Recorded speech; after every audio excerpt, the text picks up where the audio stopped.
Vamos a orar. Señor, te queremos dar muchas gracias por poder estar delante de tu palabra y estar delante de tu palabra junto a nuestros hermanos. Señor, la verdad es que podemos orar solos en casa, podemos leer la Biblia solos en casa, podemos ver predicaciones en la televisión en casa, pero no es, Señor, lo mejor para nosotros.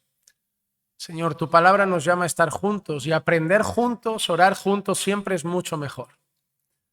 Por eso te doy gracias por poder reunirme este tiempo con mis hermanos para que meditemos en tu palabra, porque estoy seguro, Señor, que tu palabra siempre nos habla. Danos corazones atentos, humildes para recibir tu palabra y que hoy, Señor, podamos ver el Evangelio, a Cristo y recordar cuán importante es la salvación que tenemos en Él. Te agradecemos y pedimos todo en el nombre de Jesús. Amén y amén.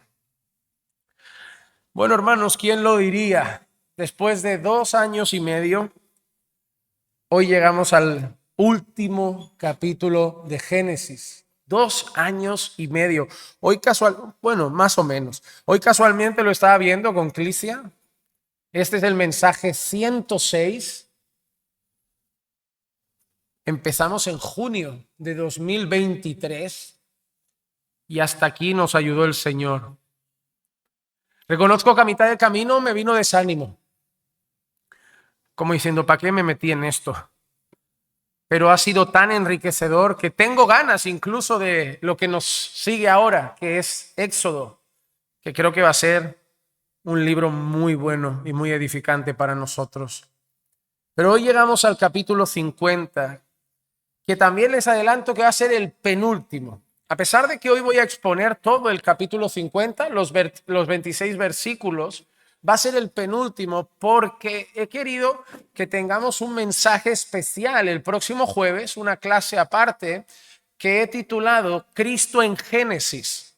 Y lo que haremos ese próximo jueves es, después de haber acabado todo Génesis, ver algún personaje, situación, escena que claramente apunta y muestra a Cristo. Y tendremos como 10, 12 ejemplos de cómo ver a Cristo en Génesis. Y creo que será algo muy bueno también y edificante.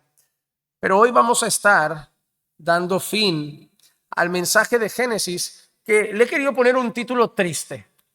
Génesis termina con muerte. Génesis termina con muerte. Porque cuando nosotros miramos la Biblia, si leemos los libros por separado, como si cada libro fuera un libro aparte, sin sentido en su conjunto, ¿saben qué nos da la sensación? Que Génesis tenía que acabar mejor. Porque, claro, nosotros hemos empezado a leer un libro, se ha complicado desde el capítulo 3, ha pasado de todo en el camino, pero tendría que acabar con un triunfo monumental. Pero no va a acabar tan así. Va a acabar con gente muriendo y muriendo en Egipto. Pero esto nos va a enseñar algo, que es que la historia no acaba en Génesis y que Génesis no es una historia aparte, es todo parte de una historia, la historia de la salvación, el plan de redención de Dios. Y así debemos leer la Biblia. Es como cuando nosotros hablamos de mandamientos, ¿no? Por si solo miramos un libro como Levítico o Deuteronomio, nos podemos hacer preguntas de ¿por qué ya no cumplimos estos mandamientos? Bueno, es que hay todo un libro y una historia para leer y comprender. No podemos fragmentarla. Si fragmentas la Biblia, vas a equivocarte en muchas cosas, en tus interpretaciones. Pero si la entiendes como un todo, vas a entender con mucha más claridad el mensaje de Dios. Yo creo que de alguna manera deberíamos pensar así. La Biblia no es un libro con muchos mensajes de Dios. La Biblia es el mensaje de Dios, es un mensaje. Ese mensaje puede tener muchas enseñanzas dentro, pero es una historia, es un plan. La misión de Dios.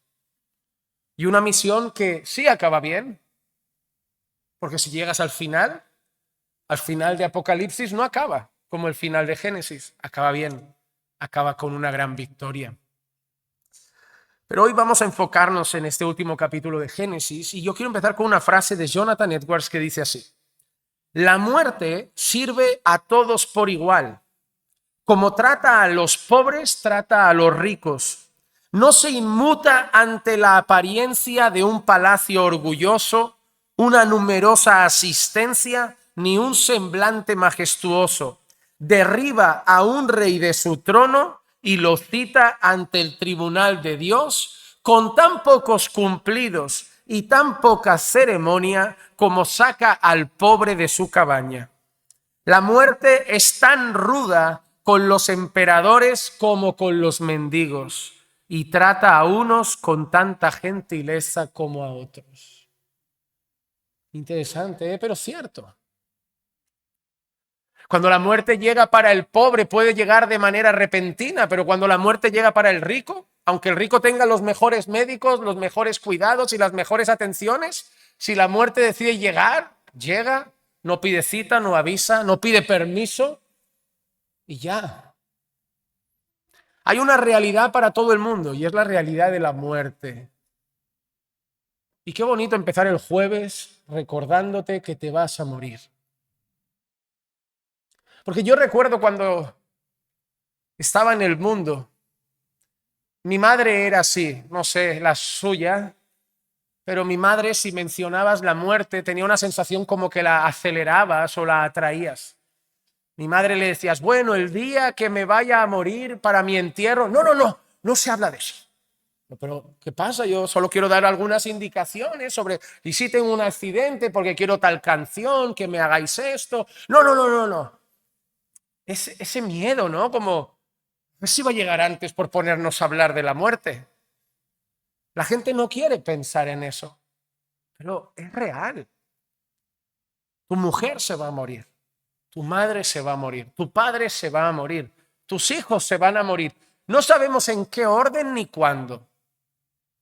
Y esperamos que no sea trágico ni doloroso. Pero va a llegar. Va a llegar. Y no va a tardar. Esa es otra realidad, ¿eh? No va a tardar. Va a llegar rápido. Porque la vida está volando. Hace nada estaban apagando las luces de Navidad de las calles. Vamos a parpadear y es verano. Y parpadearemos otra vez y volverá a ser Navidad. Y tú dirás, ¿qué he hecho este año?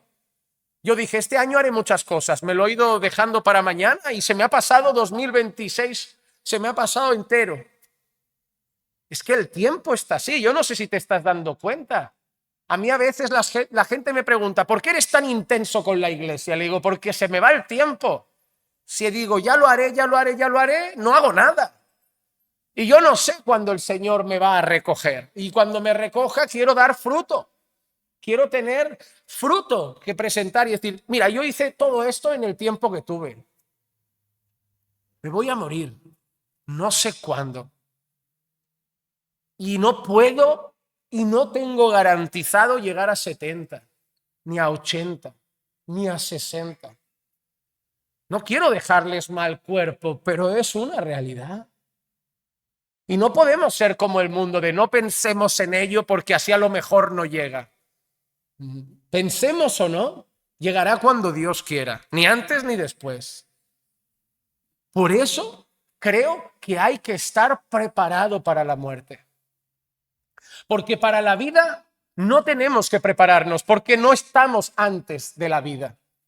No podemos prepararnos para la vida. No nos preguntaron si queríamos vivir. Fue un deseo de Dios.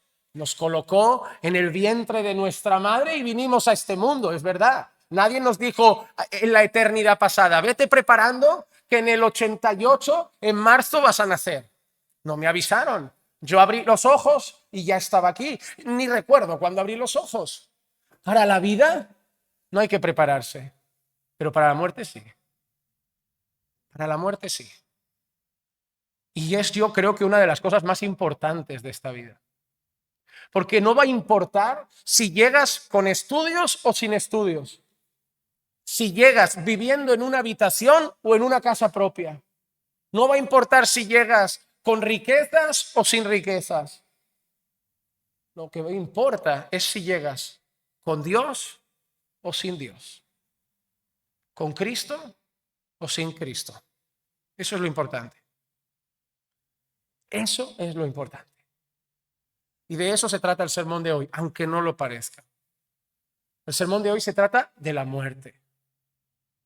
De que los héroes de la Biblia, todos se mueren. Todos. Vamos con el primero, Jacob. Y van a hacer algo con Jacob curioso. Génesis 50, versículos 1 al 3 dice: José se echó sobre el rostro de su padre, lloró sobre él y lo besó.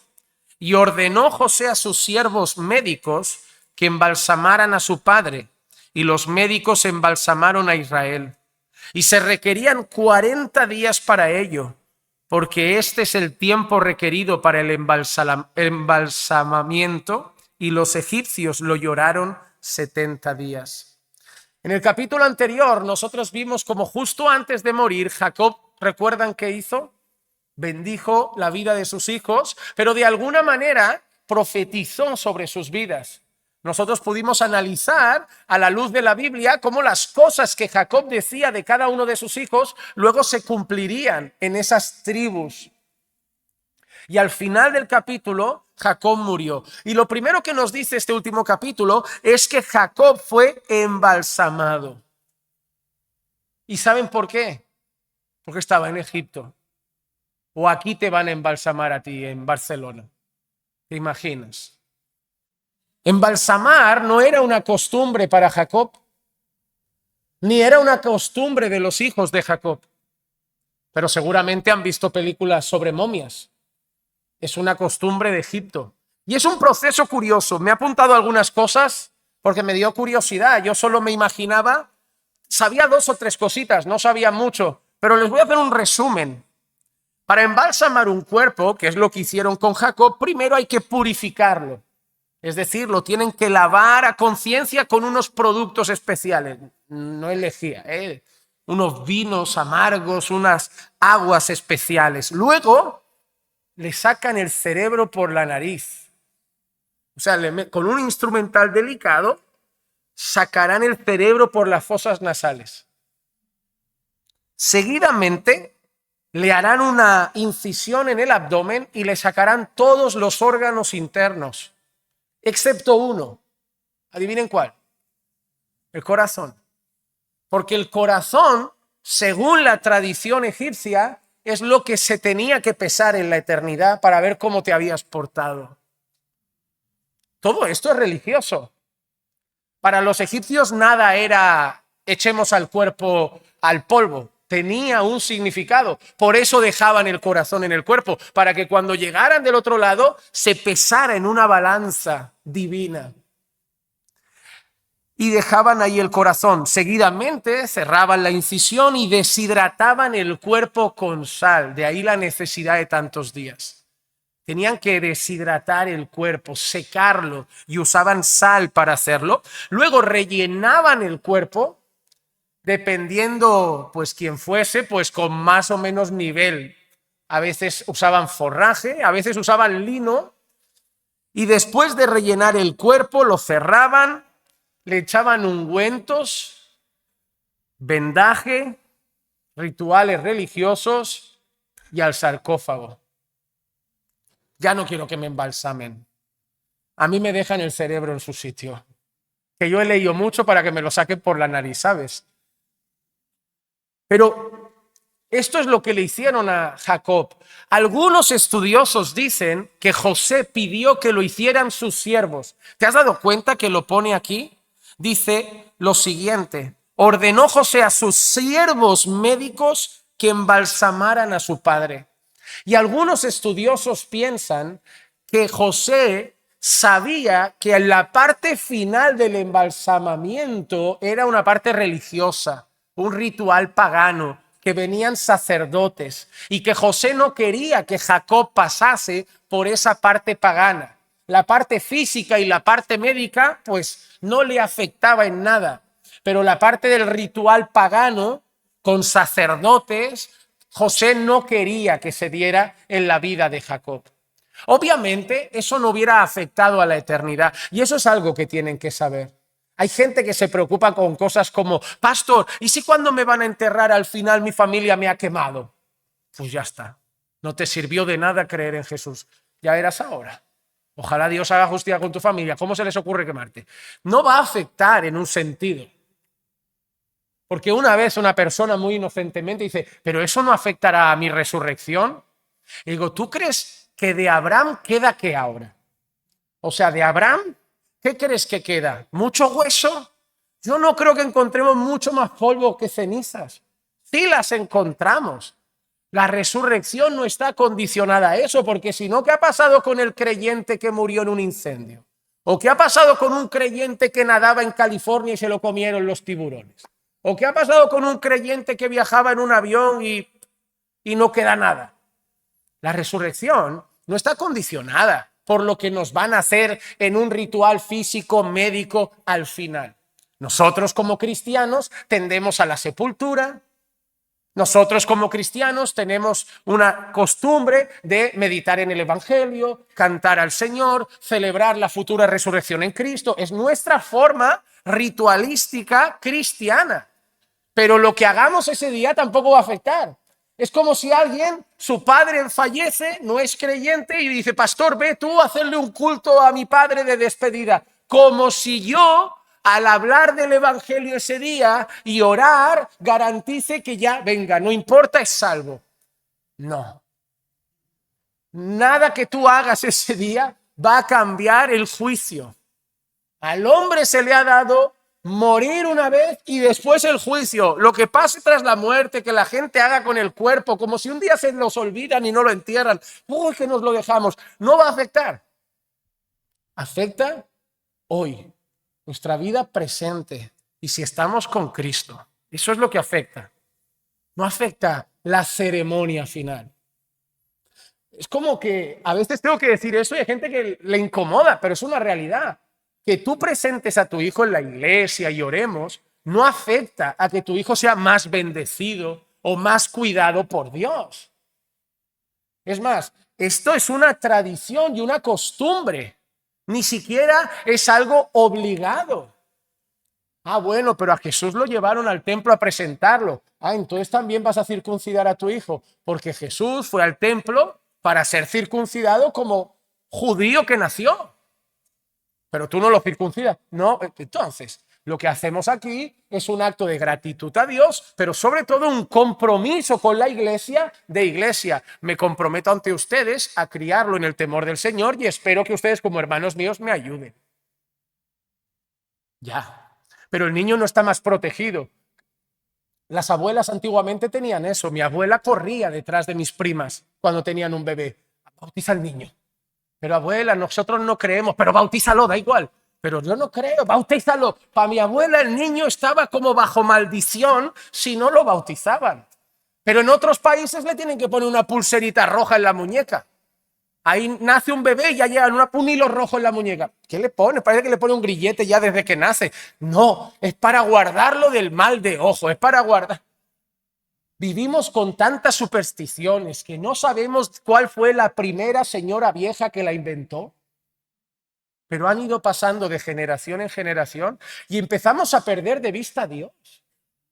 Empezamos a mirar la pulsera, el bautismo y empezamos a perder de vista el único que cuida, el único que protege, el Señor, que en su palabra dice que todos los días fueron dados, aun cuando no había ni uno. Así que pulsera o sin pulsera, te digo algo, Dios sabe los días que va a vivir esa criatura. Y Dios sabe los días que vas a vivir tú y los días que voy a vivir yo. A Jacob lo embalsamaron, pero eso no afecta a quién es Jacob con Dios. Es algo que han hecho con Jacob después de morir. ¿Qué queda después de morir? Carne. Carne. Ahí ya no está Jacob. Es carne. No creo que a Jacob le esté doliendo mientras tiran del cerebro. Es carne. Es carne. Ya no hay más que carne ahí. ¿Y qué pasa después? Pues después de esto, Jacob es sepultado. Versículos 4 al 14 dice, y cuando pasaron los días de luto por él, habló José a la casa de Faraón diciendo, si he hallado ahora gracia ante vuestros ojos, os ruego que habléis a Faraón diciendo, mi padre me hizo jurar diciendo así: he aquí, voy a morir en el sepulcro que cavé para mí en la tierra de Canaán. Allí me sepultarás. Ahora pues te ruego que me permitas ir a sepultar a mi padre y luego volveré. Así que José quiere pedir permiso a Faraón para llevar a su padre a ser sepultado fuera. Pero mira, José dice, ojalá haya gracia, porque sabe que Faraón puede decir que no. ¿Cómo vas a salir de aquí? Ya ha cumplido nuestra tradición. Ahora viven en nuestra zona. Que lo sepulten aquí mismo en Egipto. Se podría negar perfectamente. Cada vez que vemos esto de que haya gracia, tenemos que entender que la confianza está en Dios. Es como ojalá Dios toque su corazón. En nuestra vida pasa igual, ¿eh? En nuestra vida hay situaciones, un jefe, un trabajo, que cuando oramos es Señor, ojalá haya gracia ante sus ojos. Es decir, ojalá toque su corazón. Ojalá me den ese trabajo. Ojalá el jefe, le he pedido permiso para eso, ojalá haya gracia ante sus ojos. Tú no lo ves, tú a veces solo ves así.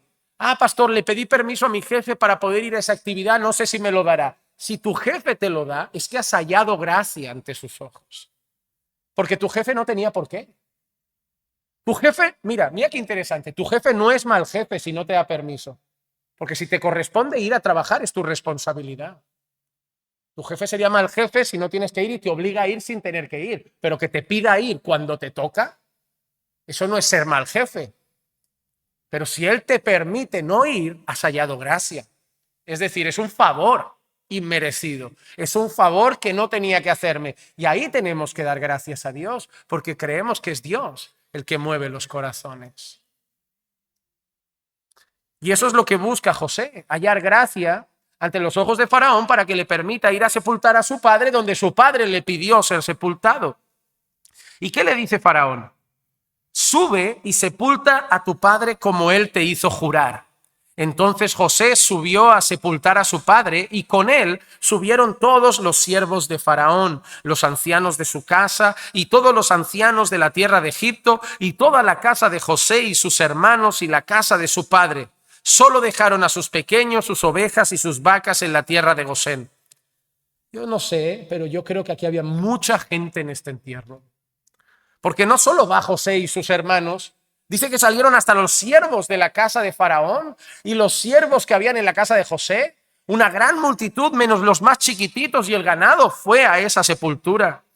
Eso es una señal de honra. Eso es una señal de honra. Esta pregunta ya la hice en un mensaje y te la vuelvo a hacer. Y espero que le des vueltas. ¿Cuánta gente va a ir a tu entierro? Es importante. Es importante. A veces vemos un entierro en el mundo, no sé, de un predicador, alguien, y vemos que van multitudes, que gente viaja, y sale el típico arrogante que dice, pues yo no entiendo por qué movilizarse tanto para un entierro. Es una señal de respeto. Es como si a mí me hubieras dicho, ¿para qué ir al funeral de una madre si total ya no está ahí ni te escucha? Es señal de respeto. Es un duelo, es respeto, es honrar su memoria. Ay, ¿por qué tanta gente? Pues que a lo mejor hizo mucho, trabajó mucho, predicó mucho, marcó una generación y qué bonito ver una multitud alrededor de ese ataúd cantando a Dios y dando gracias por su vida. Ahora yo te pregunto, ¿por tu vida quién va a cantar dando gracias a Dios? ¿A quién le has hecho bien? ¿Cuántos has llegado? ¿A cuántos has servido? Porque te digo yo, hay dos tipos de entierro. Los que va la gente que quiere ir y los que va la gente por cumplir. Y la mayoría de entierros en esta tierra son de cumplimiento, no de querer. Son de, se murió el primo, bueno, ve que si no la familia nos va a ver feo, pero ni hablábamos con el primo, ni quedábamos con el primo, ni charlamos con el primo, pero como la tía no me vea en el funeral de mi primo, olvídate, entonces voy. Así hay multitud de entierros, el del compañero de trabajo, el jefe que murió, aquel vecino, pásate para dar el pésame, pero seamos honestos, son, como yo lo llamo, son entierros para ser políticamente correcto. Pero está el entierro de aquel al que tienes que ir, porque fue importante en tu vida. Ahora yo te pregunto, ¿en tu entierro van a cumplir o van a querer estar? ¿Qué van a decir de ti en tu entierro? Cuando lloren, ¿habrá lágrimas sinceras? ¿Qué celebrarán de tu vida? ¿A ti te parece poco que vaya mucha gente al entierro de Jacob? A mí me parece importante, porque eso habla de la vida de Jacob, de la vida de José y de cómo Dios los usó y los honró ahí. Y yo te digo una cosa, vive de tal manera que el día que mueras, la gente quiera ir a tu entierro, quiera ir, no tenga que ir. Hermanos, murió un hermano, vamos a la iglesia, venga, pásate rápido antes del culto para... No, lo siento, hermano, tal, vámonos. No, que ese día lo separen, pidan fiesta en el trabajo, yo quiero estar ahí, yo quiero despedir esa vida. Vive de tal manera que muchos quieran ir a tu entierro. Y si para ti eso no importa, no me importa que gente vaya, total no estoy, entonces mereces que no vaya nadie, de verdad. Si ese es tu pensamiento, tienes el corazón de los que merecen que no vaya nadie. Porque eso significa que eres tan egoísta que no te importa la gente. Es así, hay gente tan orgullosa que escucha eso y va a pensar eso. Ah, pues yo no necesito que vayan. Está bien, ya nos define tu corazón. No te importa nadie. Aquí fue mucha gente al encierro. Mira cómo sigue. Subieron también con él carros y jinetes, y era un cortejo muy grande. Cuando llegaron hasta la era de Atad, que está al otro lado del Jordán, hicieron allí duelo con una grande y dolorosa lamentación. Y José guardó 7 días de duelo por su padre. Hermano, una gran lamentación, un gran duelo, 7 días de duelo. Para ti puede significar nada. Por mí que no lloren. Esto dice mucho. Y hay mucha gente que he visto morir y no he derramado una lágrima. ¿Por qué no son mi familia? Porque no me duele tanto. Ahora mismo, por ejemplo, la noticia salió. Nancy Leigh DeMoss está despidiendo a su marido. Recientemente vi la noticia hoy, ¿no? Y breve, pues veremos la noticia de que se fue. ¿Sabes qué? No voy a llorar. Esto puede sonar frío, pero es que no le he abrazado, no le he dado la mano, no me he tomado un café con él, me leí un libro a lo mejor, pero no es insensibilidad. A veces me perdonan por ser tan franco, pero es la realidad, pero en muchas personas. A veces ustedes me dicen, pastor, se me murió mi padre. Lo siento mucho, hermano, pero no me voy a llorar a casa, ¿verdad? Y no me hace peor persona, ¿no? No creo que me consideren malo porque yo no estoy sufriendo como ustedes. Me apenan ustedes, pero mira qué interesante. No sufro por la persona que se fue, sufro por usted, porque usted es el que camina conmigo y verlo sufrir a usted es lo que me duele a mí, no la persona que no conozco, pero su sufrimiento sí, porque lo que nos duele a nosotros es quien tenemos cerca. ¿Lo entienden? O sea, yo no soy insensible. Lo que pasa es que no puedo ser sensible con lo que no me provoca, pero yo soy sensible con el dolor de ustedes porque ustedes sí que los quiero y son cercanos. O sea que 7 días de duelo significa mucho amor. Ahora te voy a decir otra cosa. Espero que el día que partas lloren mucho por ti. Ah, no quiero que lloren. Yo sí. Quiero que lloren. Quiero que me extrañen. No toda la vida, pero quiero que les duela un poco mi partida. Yo si me pasa al revés no voy a llegar a casa, no sé si voy a tener ganas de ir a casa, no sé si voy a tener ganas de comer, se me va a cerrar el estómago. No sé cómo voy a reaccionar, a lo mejor no quiero ver a nadie. Y le digo a la iglesia que me dé un tiempo. Y la gente lo entenderá, porque pensarán, la amaba mucho, le está doliendo demasiado. Ah, pero se fue con el Señor, ya, pero conmigo no está. Y dormía conmigo, comía conmigo, cenaba conmigo, discutía conmigo, lloraba conmigo y reía conmigo. Y ahora lo estoy solo. No está, no la abrazo, está su ropa y no la huelo. Esas cosas, 7 días de duelo, significan mucho. Vive de tal manera que cuando te vayas, gente llore. Que gente note que no estás. Eso es que has vivido bien. ¿Te has dado cuenta? No importa cómo mueres, importa cómo has vivido. El cómo has vivido afectará a tu funeral. De ahí para adelante, solo tú con Dios. Pero de aquí para atrás, esto es importante. Dice así: y cuando los habitantes de la tierra, los cananeos, vieron el duelo de la era de Atad, dijeron: este es un duelo doloroso de los egipcios. Por eso llamaron al lugar Abel Mizrayim, el cual está al otro lado del Jordán. Sus hijos, pues, hicieron con él tal como les había mandado. Pues sus hijos lo llevaron a la tierra de Canaán y lo sepultaron en la cueva del campo de Macpela, frente a Mamre, la cual Abraham había comprado de Efrón hitita, junto con el campo para la posesión de una sepultura.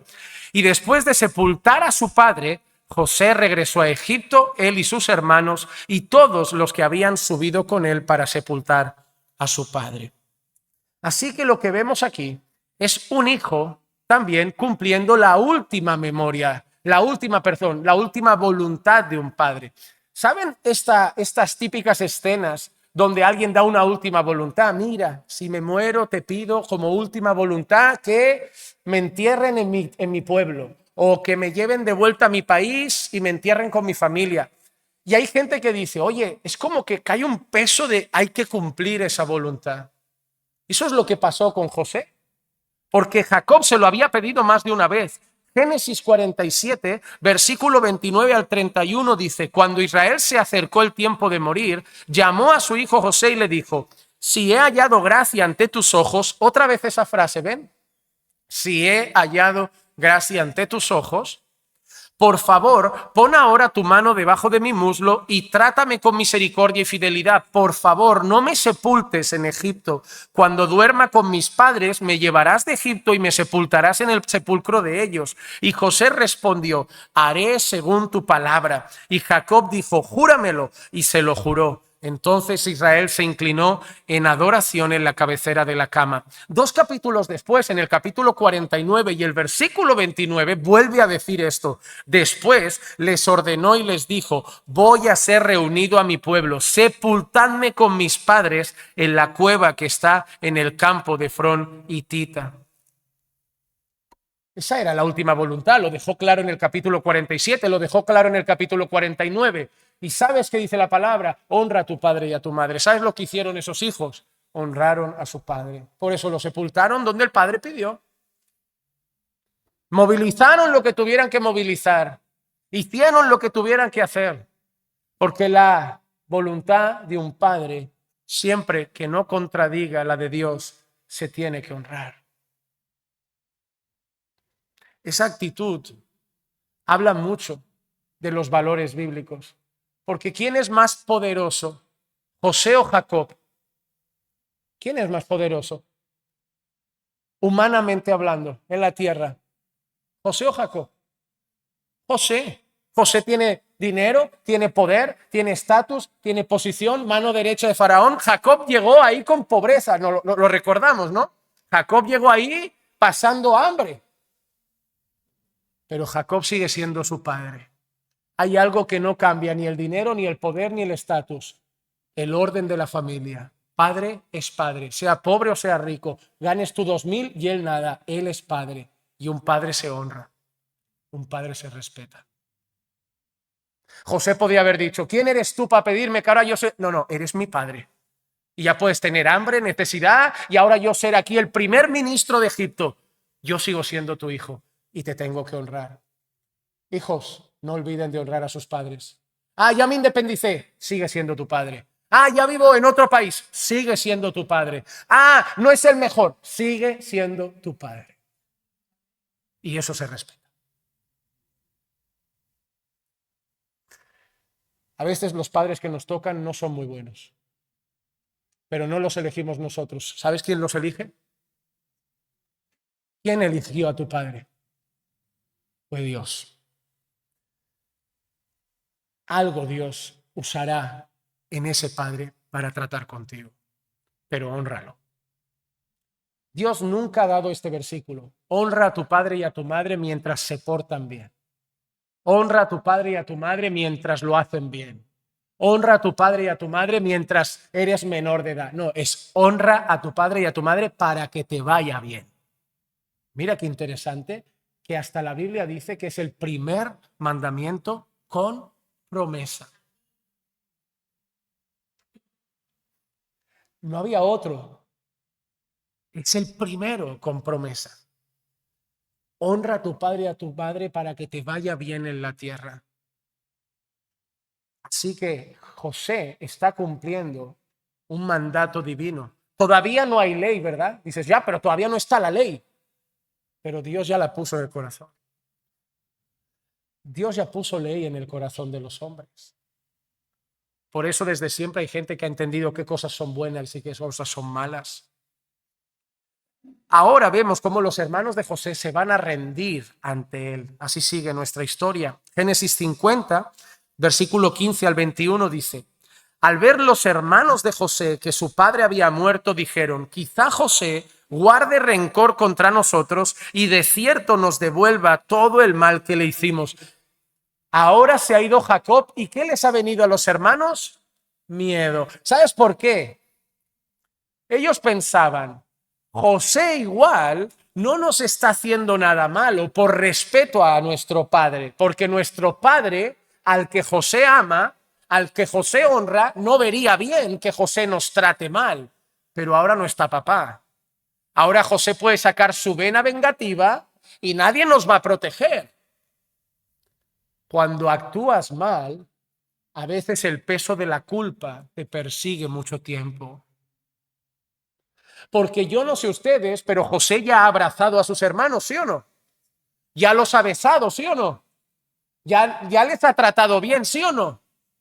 Pero en la mente de ellos, ¿sabes qué piensan? ¿Y si actuaba? ¿Y si no es verdad? A veces hemos hecho algo tan malo que cuando alguien nos perdona, no nos creemos ni siquiera que nos ha perdonado. Es como, ¿será que me ha perdonado? ¿Será que de verdad me ha perdonado? ¿Por qué? Porque la culpa nos hace ver que lo que hicimos es grave y que tiene consecuencias. El pecado es horrible, hermano. El pecado te hace comerte la cabeza, vivir con miedo, un montón de cosas. Es mejor no pecar. Es mejor no pecar. Así que los hermanos se llenan de miedo y dice ahora, entonces enviaron un mensaje a José diciendo, tu padre mandó antes de morir diciendo, así diréis a José, te ruego que perdones la maldad de tus hermanos y su pecado porque ellos te trataron mal. ¿En qué parte de la Biblia está eso? ¿En qué versículo estaba? Yo no he visto ese diálogo. ¿Dónde está ese diálogo? Están francamente asustados, ¿eh? Mira, es que, ¿sabes qué? El último pedido de nuestro padre, ¿cuál fue? Que hagamos las paces. Que nos llevemos bien. Están asustadísimos, ¿eh? Están jugando con el corazón de José, en plan, apelando a la pena, al padre, a la memoria del padre para que José no les haga nada. Hermano, eso es lo que hace el pecado. Te tiene asustado, te tiene preocupado, te tiene angustiado. ¿Por qué? Porque en el fondo sabes que las consecuencias pueden llegar. Yo recuerdo, yo soy autónomo y hace ya tiempo me llegó hace más de un año, correos a la puerta. Y cuando llega correo a la puerta que no dejan la carta y tienes que firmar, es malo. Es malo. O sea, si a ti te pica correos a la puerta y dices, ¿por qué no dejan la carta? ¿Por qué tengo que cogerla? Es malísimo. O es una multa de tráfico o para un autónomo puede ser mucho peor que una multa de tráfico. Me dijo, ¿usted es el señor Juan Manuel Vaz? Y digo, puede ser. ¿Para qué? No tiene un comunicado de la agencia tributaria. Y digo, ahora mismo no querría ser Juan Manuel. Son esos momentos que digo, qué bien se vivía contratado. Y ahí me da su DNI, digo, claro, con gusto. Ahí tienes que ser cristiano porque te dan ganas de decir 3840 y decir, me lo invento. Pero no. ¿Por qué vas confiado?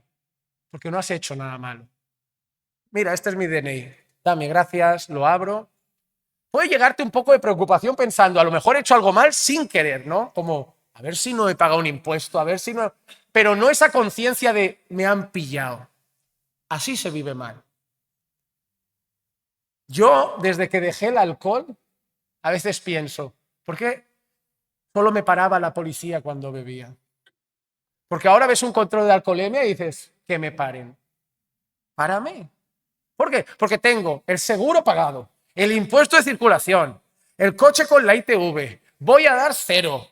Párame. Yo me pongo un poco nervioso porque le temo a las autoridades, pero párame. ¿Por qué? Porque tengo la conciencia tranquila, porque no he hecho nada malo, ¿verdad?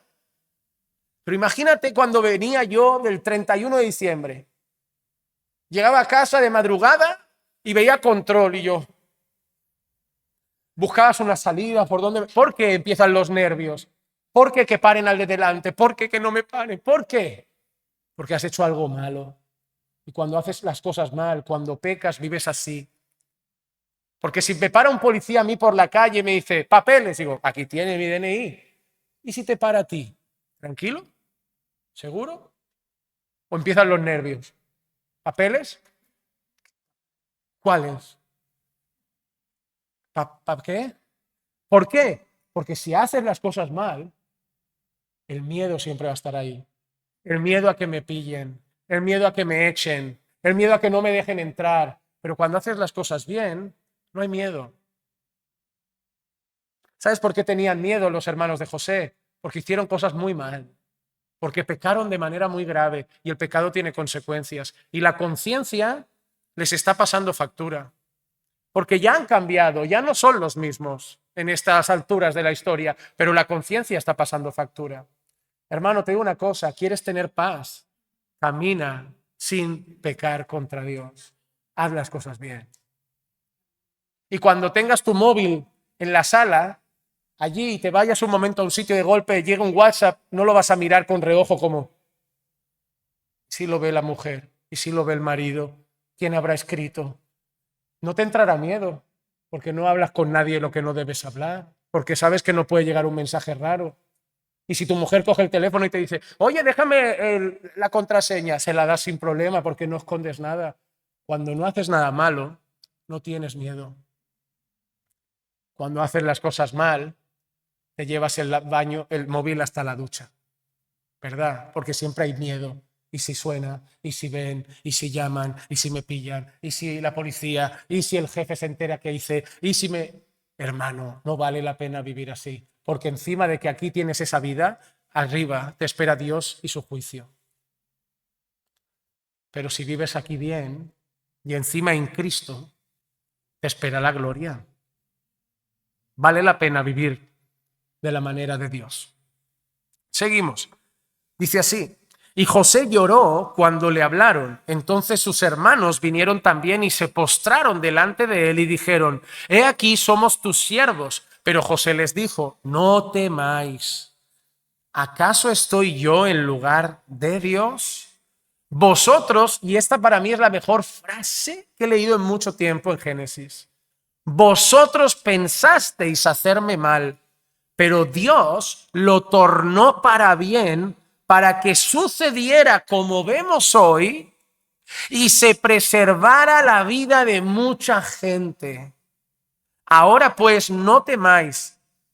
Y no solo no les va a hacer daño, sino que mira lo que dice, os voy a proveer a vosotros y a vuestros hijos. Y los consoló y les habló cariñosamente. Qué maravilla ver que José ha entendido que hasta lo que le han hecho los hermanos era parte de un propósito de Dios.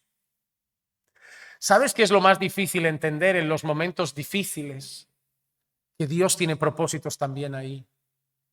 Pero mira qué curioso. ¿Cuándo entiende José que todo era parte de un propósito de Dios? Al final, ¿verdad? ¿Cuándo entiende Job que todo era un propósito de Dios? En el último capítulo. En el último capítulo Job dice, ahora sí entendí. De oídas te había oído, pero ahora mis ojos te ven. Pero Job ha pasado desde el principio un camino de sufrimiento. Perder hijos, posesiones, bienes, sus amigos chinchando diciendo él, no entiendo por qué Dios me hace eso, y sus 3 amigos ahí pinchando, pues no sé, Dios no es injusto, Dios solo trata así a los que hacen lo malo, vete a saber tú si eras tan bueno, a lo mejor por detrás tenías pecado y tú, qué amigos, qué amigos. Y al final de todo Job lo entiende. Hay un momento en que Job se altera y dice, ojalá pudiera hablar con Dios. Ojalá, ¿quién me diera tener a Dios cara a cara y hablar con él y que me explique qué pasa aquí? Y Dios se lo concede. Al final de todo Dios se lo concede. Dios le dice a Job, Job, abróchate el cinto que vamos a hablar. A mí cuando Dios le dice eso, átate el cinturón, me encanta. Porque como vienen curvas, pero Dios no lo fulmina, no lo mata, no le recrimina, solo le hace preguntas. A mí me encanta el libro de Job, porque Dios solo le hace preguntas. Mira, Job, yo te pregunto unas cosas y luego tú ya me respondes. Vale, ¿qué quieres saber? ¿Conoces tú cómo funciona el hielo? ¿Eres tú el que pone el sol? ¿Eres tú el que mueve la luna? ¿Eres tú el que da de comer al leoncillo? ¿Eres tú el que...? Y empieza a preguntar de estrellas, de animales, del mar, de las olas, de todo, de la creación. ¿Eres tú el que estaba en el principio cuando se hicieron los mares? ¿Tú les pusiste límites? ¿Tú le dices a las olas hasta aquí llegáis? Y al final de todas las preguntas, Dios le dice a Job, Job, venga, responde. Y dice, me encanta la frase de Job, pongo la mano en mi boca y no digo nada. Solo me retracto de haber hablado. Se arrepiente de las quejas y se pone la mano en la boca. Qué maravilla eso, ¿eh? Porque poniéndose la mano en la boca, Job está diciendo mucho. Lo siento, Señor, hablé demasiado. Pero Dios fue bueno, podía haberlo matado entre tanta queja y solo quería que Job entendiera y que conociera personalmente a Dios. Hermano, cuando las cosas estén doliendo mucho, y en algún momento, recuerda lo que te digo, si en algún momento brota la queja, si es el llanto no pasa nada, llora a Dios. Si es el clamor no pasa nada, clama a Dios. Pero si va a brotar la queja, pon la mano en la boca. Pon la mano en la boca. No te quejes. Que no lo entiendas no significa que no tenga sentido. Solo pon tu mano en la boca. Sé que es difícil, pero si te vas a quejar de Dios, pon la mano en la boca. Pon la mano en la boca. Acuérdate de Job. Todo tiene un propósito. ¿Sabes por qué? Porque Dios es soberano. Y esto es lo que José ha entendido. Nosotros no entendíamos nada, pero Dios sabía que lo que importaba era llegar aquí porque habría hambre y Dios quería salvaros la vida. Y para salvaros la vida me tenía que traer a mí a Egipto, que pasara todo lo que pasó, y lo hizo a través de vuestra maldad. Usó vuestra maldad para traerme a Egipto, para que yo luego interpretara esos sueños que él me reveló de Faraón, para que luego yo administrara los bienes de Egipto y os pudiera traer y de todo el mundo ustedes pudieran vivir y tener recursos. Dios siempre les quiso cuidar y ahora te vas a sorprender. Para preservar la vida de quién Dios usó todo. Para preservar la vida de quién. ¿De quién? De mucha gente. Entre esa mucha gente, ¿quién crees que está? ¿Los hermanos? ¿Jacob? ¿La familia? Pues esto te va a mostrar qué bueno es Dios. Dios usó la maldad de esos hombres, el deseo de esos hombres de matar a su hermano, para cuidar a esos hombres mañana.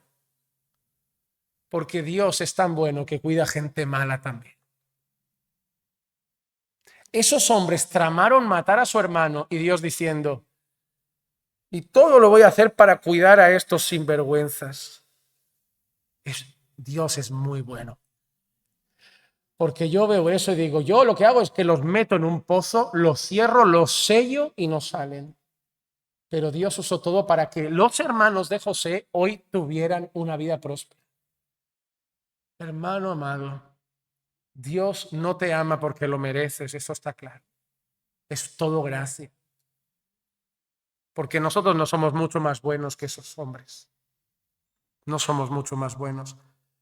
Los hombres no entienden los propósitos, pero Dios es soberano y tiene una historia escrita y la cumple. Mira cómo lo dice Isaías 46:10, que declaro el fin desde el principio y desde la antigüedad lo que no ha sido hecho. Yo digo, mi propósito será establecido y todo lo que quiero realizaré. declaro el fin desde el principio. Qué asombroso, ¿eh? Por eso tú y yo tenemos el libro de Apocalipsis, porque Dios declara el fin desde el principio. Me hace mucha gracia que el mundo siempre se pregunta, ¿cómo acabará el mundo, no? ¿Será un meteorito? ¿Será algo que colapsará contra la tierra y se acabará? ¿Será una guerra? ¿Será una peste que infectará el mundo? ¿Qué pasará? Nosotros sabemos cómo acaba la historia. Cristo vence. Así acaba. Cristo vence, cielos nuevos y tierra nueva, y nosotros con Él por los siglos de los siglos. Así acaba. Hermano, tú y yo podemos vivir confiados porque sabemos cómo acaba la historia. Eso sí, no sabemos cómo va a ser por el camino. Y a veces por el camino duele, pero acaba bien, ¿no? A veces puede ser doloroso, pero acaba bien. Recuerda Romanos 8:28, y sabemos que para los que aman a Dios, todas las cosas cooperan para bien. Esto es, para los que son llamados conforme a su propósito. Hermano, todo coopera para bien. Pero cuidado, no malinterpretes este versículo. No dice así, para los que aman a Dios, todo sale bien, todo sienta bien. No, todo es para bien, no sienta bien. ¿Le sentó bien a José que lo vendieran? ¿Le sentó bien a José lo que hizo la mujer de Potifar? No, pero fue para bien. A veces Dios va a permitir cosas o va a hacer cosas en tu vida que duelen, pero son para bien. Jesús nunca te ha prometido una vida fácil. Guárdate esto también en el corazón. Yo todo lo que te digo lo digo porque te amo y quiero que vivas mejor. Dios no te promete una vida tranquila, fácil, cómoda. Dios te promete que serás más santo al final. Eso sí. Y si para que seas más santo en el transcurso de la vida hay algún zarandeo, lo va a hacer. Porque Él lo hará. Porque lo que sí ha prometido es que vas a llegar al final pareciéndote más a Jesús. Si en el camino a veces nos tiene que romper un poco, nos romperá, hermano. Pero seremos más como Jesús. Y yo te hago una pregunta y espero saber tu respuesta. ¿Vale la pena que duela si luego nos parecemos más a Jesús? Amén. Ok. Porque si me dices, no, no quiero sufrimiento, prefiero no ser como Jesús, digo, vamos a volver a predicarnos el Evangelio. Pero si eres de los que dice, sí, pastor, si va a ser para ser más humilde, más manso, más como Cristo, y tiene que doler, bueno, Él también ha dicho que pasará por ahí conmigo, no me va a dejar solo. Cuando pase por el fuego, no me quemaré. Cuando pase por las aguas, no me anegará, no me ahogaré, ¿no? Él me sostendrá, pues que duela, ¿no? Si tengo que caer en un pozo como José, o que me metan en una cárcel injustamente, pero si es para el final un bien mayor, diremos amén a la voluntad de Dios. Una vez escuché al pastor Miguel Núñez decir que la gente dice muy ligeramente, sea hecha tu voluntad. Que como hemos aprendido en la Biblia que hay que decirlo, ¿no? Señor, pero no sea mi voluntad sino la tuya. Lo decimos, pero en el fondo cuando Dios empieza a hacer la suya, es como que ¿para qué lo dije? No me gusta tanto. Hermano, cuando vayas a decir sea hecha tu voluntad, créelo. Que tu corazón realmente sea humilde y decir, Señor, sea hecha tu voluntad. Sea hecha tu voluntad. Sea cual sea. Cuando leía hoy la nota de Nancy Leigh DeMoss sobre este no era el informe que queríamos de mi marido, pero me gustó la frase del final. El cielo reina. Es como, todos podemos querer una cosa u otra, pero el cielo sigue dictando las cosas. Eso es creer en Dios. Es llegar a un momento triste, pero tener una convicción. Esto ha sido lo que Dios quiere. Y en la carta lo ponía, si esta es tu voluntad, Señor, así sea. Esa es la convicción que tú y yo tenemos que tener. Porque ahora en el sermón te parece fácil. Pero cuando tienes a tu madre de la mano y te dicen los médicos, toca decir adiós, es ahí donde tienes que decir, si esta es tu voluntad, que así sea. Hasta pronto. Cuesta, ¿eh? Yo siempre digo que decir sea tu voluntad cuando tenemos trabajo y dinero siempre es fácil. Pero sea tu voluntad cuando nos despiden del trabajo y nos echan de casa es complicado. Pero ser cristiano es decir, sea tu voluntad siempre.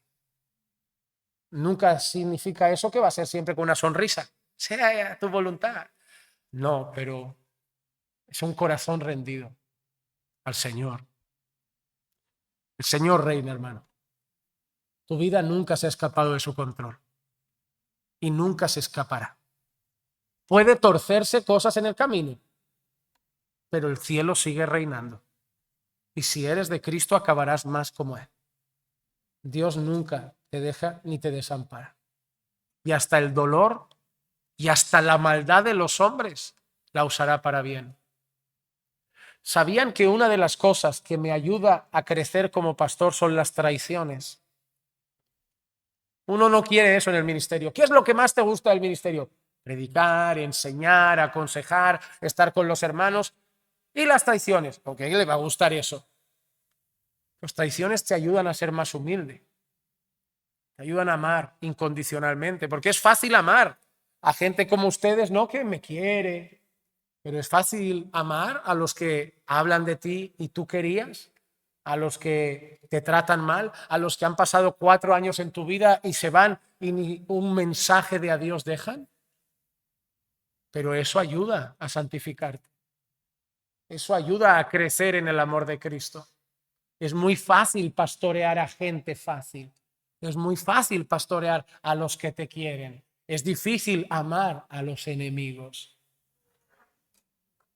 Pues esas cosas, que son las que humanamente dicen, lo dejo, desisto, son las que Dios también usa para hacerte a lo mejor pastor. Y a ti a lo mejor dificultades con tu hijo para hacerte mejor padre. Más paciente, más amoroso, más humilde. Tú que venías con orgullo exhibiendo a tu hijo como un trofeo perfecto y ha caído. ¿Ahora qué pasó con tu orgullo paterno? ¿Ahora qué pasó cuando mirabas los hijos de los otros? Este mal, el mío perfecto y el tuyo ha pegado un resbalón que ahora ¿qué? ¿Y tu orgullo de padre perfecto? El Señor usa esas cosas para hacernos más como Jesús. Hermano, no somos lo que somos por los verdes pastos, somos lo que somos por los valles de sombra de muerte. Ahí el Señor también trabaja con nosotros. Terminamos con la muerte y el embalsamamiento de José. Versículos 22 al 26 dice, y José se quedó en Egipto, él y la casa de su padre, y vivió José 110 años. Y vio José la tercera generación de los hijos de Efraín, y también los hijos de Maquir, hijo de Manasés, nacieron sobre las rodillas de José. Y José dijo a sus hermanos, voy a morir, pero Dios ciertamente os cuidará y os hará subir de esta tierra a la tierra que él prometió en juramento a Abraham, a Isaac y a Jacob. Luego José hizo jurar a los hijos de Israel diciendo, es decir, a sus hermanos, Dios ciertamente os cuidará y llevaréis mis huesos de aquí. Y murió José a la edad de 110 años y lo embalsamaron y lo pusieron en un ataúd en Egipto. Jacob muere y José muere. Por eso el título. Génesis termina con muerte.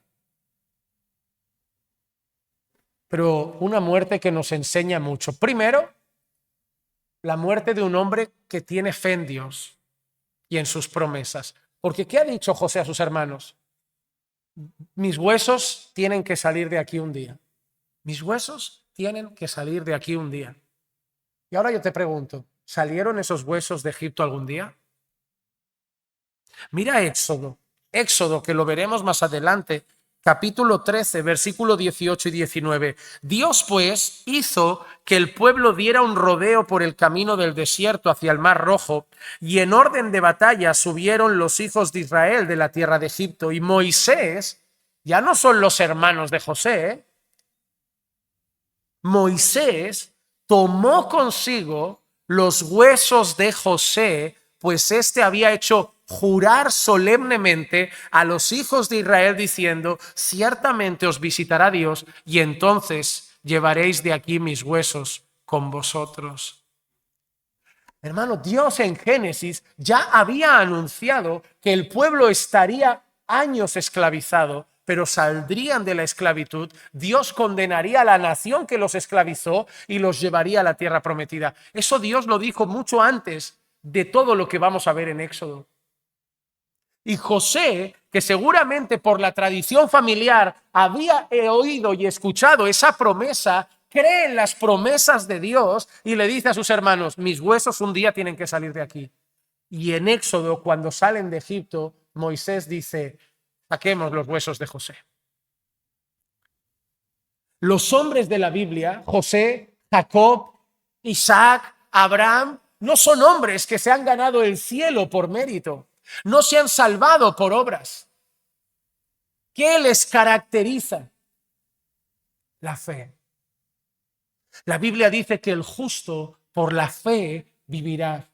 La Biblia dice que Abraham creyó y le fue contado por justicia. Así que siempre ha sido igual. No ha habido un tiempo en la historia en que el hombre se ha salvado por su mérito, porque todos han sido pecadores. Pero aquellos que Dios escogió para salvar fueron hombres destacados por una cosa: que a pesar de su pecado se arrepintieron y creyeron en Dios y sus promesas. ¿Y tú cómo has sido justificado? ¿Ha sido por tus obras? ¿Por tu buen comportamiento? Yo creo que Pablo lo dice claro: justificados pues por la fe, tenemos paz para con Dios por medio de nuestro Señor Jesucristo. Ahora, ¿qué más nos enseña este final de muerte de Génesis? Nos enseña que el pecado sigue reinando. Nos enseña que el pecado en la tierra sigue reinando, que no ha venido todavía quien tiene que acabar con él, porque siguen muriendo todos. Génesis 2, versículo 16 y 17 dice: y ordenó el Señor Dios al hombre diciendo: de todo árbol del huerto podrás comer, pero del árbol del conocimiento del bien y del mal no comerás, porque el día que de él comas, ciertamente morirás. ¿Y qué pasó desde ese día? Solo ha habido muerte. Desde ese momento solo ha habido muerte. Caín mató a Abel, luego llega Noé y el diluvio, un montón de muerte. Luego Noé salió del arca y al salir del arca lo primero que hace Noé es emborracharse, y al emborracharse se desnuda, y cuando uno de sus hijos lo ve desnudo se jacta y se ríe, llama a sus hermanos deciden honrar al padre. Cuando el padre se entera va a maldecir al hijo, pero no maldice al hijo, maldice al nieto, al hijo del hijo. De ahí todo es muerte tras muerte tras muerte y desgracia. Génesis es el libro que nos cuenta los estragos del pecado. La historia de la humanidad es la historia de cómo el pecado entró y lo ha destrozado todo. Y sigue siendo el problema.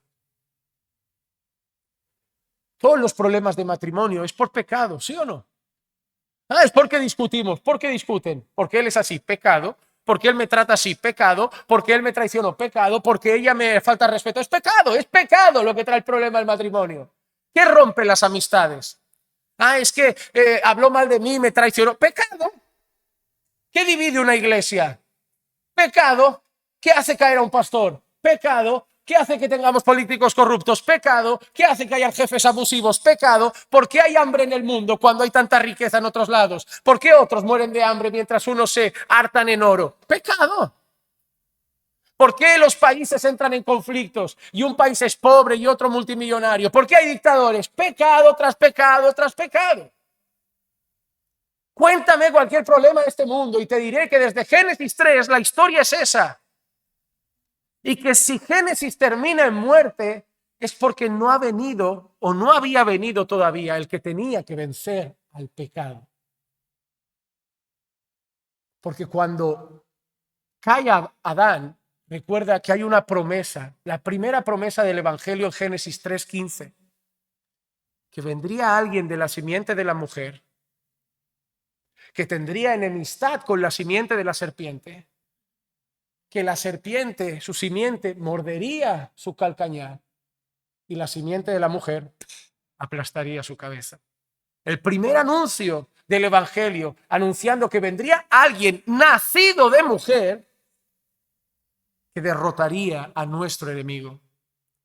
Pero no fue Jacob porque muere y se queda en la sepultura. No fue Abraham porque muere y se queda en la sepultura. Y no fue José porque muere y se queda en la sepultura. Y no fue Moisés, y no fue Josué, y no fue David, y no fue Salomón. Fue Cristo. Primera de Corintios 15, 20 al 26 dice: mas ahora Cristo ha resucitado de entre los muertos, primicias de los que durmieron, porque ya que la muerte entró por un hombre, Adán, también por un hombre vino la resurrección de los muertos, porque así como en Adán todos mueren, también en Cristo todos serán vivificados, pero cada uno en su debido orden. Cristo las primicias, luego los que son de Cristo en su venida. Entonces vendrá el fin, cuando Él entregue el reino al Padre y al Dios y Padre, después que haya abolido todo dominio y toda autoridad y poder, pues Cristo debe reinar hasta que haya puesto a todos sus enemigos debajo de sus pies. Y el último enemigo que será abolido es la muerte. Y me encanta la canción que le dedican a la muerte en ese mismo capítulo, en el versículo 55. Una canción dedicada a la muerte. ¿Dónde está, oh muerte, tu victoria? ¿Dónde está, oh sepulcro, tu aguijón? Una canción que le dice a la muerte: venga, ¿dónde está tu poder? Te lo han quitado. Ha resucitado, ha vencido. Y eso significa que nosotros también. Ya nosotros no te tenemos miedo. Puede llegar un cáncer, puede llegar un accidente, puede llegar un infarto, pero ¿dónde está, oh muerte, tu victoria? Él venció, y si resucitó, yo resucitaré también. Ya no tengo miedo a morir. Ya no tengo miedo a morir. Yo tengo esperanza.